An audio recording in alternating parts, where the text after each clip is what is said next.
जय Hind defence aspirants, welcome back again. This is Divyanshu Pandey. Integrated defence staff के द्वारा crash course हमारे सीनियर मिलिट्री ऑफिसर्स के लिए चलाया जा रहा है, जिससे कि भारत में हमारी जो इंडियन आर्म फोर्सेस हैं और अदर मिनिस्ट्रीज के डिपार्टमेंट्स हैं उनके बीच में इंटरऑपरेबिलिटी बढ़ सके और थिएटराइजेशन का प्रोसेस आपका पूरा हो पाए। तो चलिए जानेंगे कि ये क्रैश कोर्स है क्या और इसमें कौन कौन आपके ऑफिसर सम्मिलित हो रहे हैं। जैसा कि हम सभी जानते हैं कि हमारी आर्म फोर्सेस अपने आप को कई प्रकार से मॉडर्नाइज कर रही है और इसी आधुनिकीकरण के चलते जो है इंटरऑपरेबिलिटी भी होनी चाहिए। इस कारण से हमारी आर्म फोर्सेस के द्वारा एक कोर प्रोग्राम चलाया जा रहा है। अब आप कहोगे ये कोर प्रोग्राम है क्या? So core stand for combined operational review and evaluation program, जिसको शॉर्ट फॉर्म में कोर कहा जा रहा है। ये आपके एग्जाम में पूछा भी जा सकता है कि कोर का फुल फॉर्म है क्या। इसको 9 सितंबर से लेकर 13 सितंबर के बीच में यानी कि टोटल 5 डेज का ये प्रोग्राम है, जिसको हमारे ट्राई सर्विसेज के सीनियर मिलिट्री ऑफिसर के द्वारा कंडक्ट किया जाएगा। इसमें हमारे ministry of defence, ministry of external affairs, ministry of home affairs के ऑफिसर्स शामिल होंगे और ये ऑफिसर्स कोऑर्डिनेट किसके साथ करेंगे? आर्मी, नेवी, एयरफोर्स के ऑफिसर के साथ।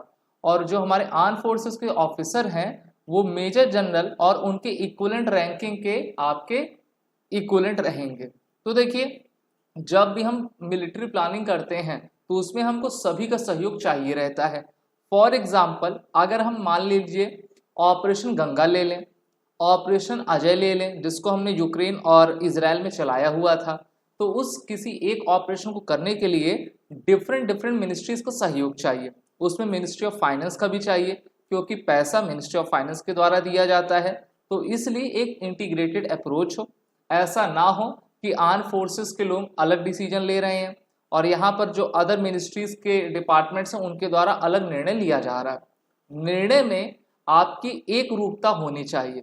इसी कारण से इस कोर प्रोग्राम को हमारे आर्म फोर्सेस के नेतृत्व में कंडक्ट किया जा रहा है। इसमें आगे बताया गया है कि this programme has been conceptualized to prepare senior officer of the Indian Armed Forces for future leadership roles by developing skills in strategic planning, duly anticipating and preparing for future threats, challenges and conflict। अब future threats क्या क्या हो सकते हैं? अभी के दृष्टिकोण में मैं बताऊं आपको, पाकिस्तान ऑक्यूपाइड कश्मीर, अभी आपने देखा रक्षा मंत्री राजनाथ सिंह का बयान आया और उन्होंने कहा कि पीओके के लोगों को पाकिस्तान फॉरेनर मानता है लेकिन भारत उन्हें अपना मानता है, इसलिए उनको जो है आवाज बुलंद करनी चाहिए और भारत में अपना विलय कराना चाहिए। भारत आपका सहयोग देगा।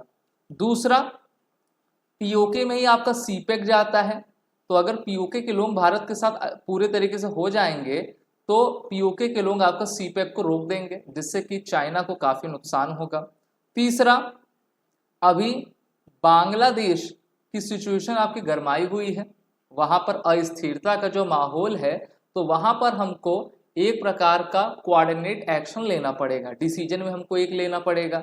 इसलिए आपने देखा लगभग 2 महीने होने को हैं और बांग्लादेश की former prime minister Sheikh Hasina Bharat में ही है और बहुत सारे लोग ये कोशिश कर रहे हैं कि उनका एक्स्ट्राडिशन प्रोसेस हो, लेकिन भारत सरकार उनको रखी हुई है।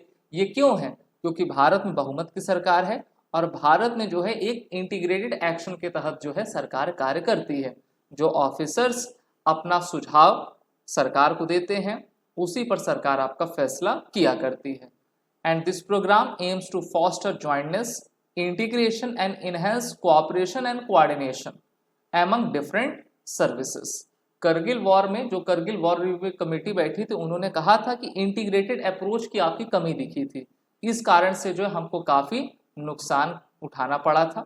The single point organisation for jointmanship headed by chief of integrated defence staff to the chairman chief of staff, जो कि आपके सीडीएस रहा करते हैं और ये integrated policy, doctrine, war fighting, military purchases के बारे में इसमें निर्णय ले रहे हैं। तो ये काफी आपकी इंपॉर्टेंट मीटिंग है जो भारत के एजेंडे को इस्टेब्लिश करेगी कि हम किस तरीके से फ्यूचर थ्रेट के लिए रेडी रहें और अपनी तैयारी पहले से आपका करके रखें। क्योंकि ऐसा ना हो कि मुसीबत आने पर हम एकदम चौंक जाएं, बिल्कुल नहीं हमको चौंकना है, इसीलिए पहले से कार्य करना है।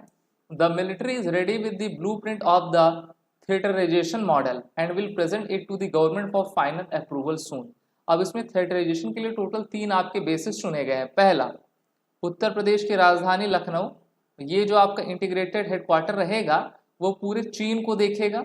दूसरा, जयपुर, ये आपके पूरे पाकिस्तान की सीमा को देखेगा।